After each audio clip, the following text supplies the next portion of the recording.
মৌসুমী বায়ু বাংলাদেশের ওপর মোটামুটি সক্রিয় আর উত্তর বঙ্গোপসাগরে রয়েছে মাঝারি অবস্থায়। এই অবস্থায় আগামী ৫ দিন দেশের আবহাওয়া কেমন থাকবে সেটাই জানালো আবহাওয়া অধিদপ্তর।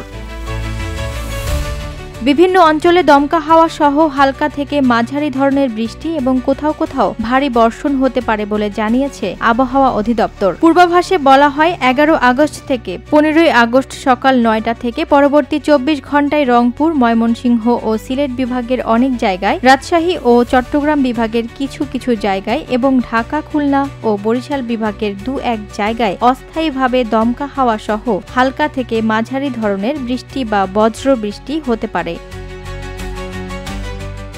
এই ৫ দিনে সারা দেশে দিন এবং রাতের তাপমাত্রা প্রায় অপরিবর্তিত থাকবে। তবে আবহাওয়া অফিস বলে, অন্যান্য দিন তাপমাত্রা স্বাভাবিক থাকলেও ১৩ আগস্ট সারা দেশে দিন এবং রাতের তাপমাত্রা ১ থেকে ৩ ডিগ্রি কমতে পারে।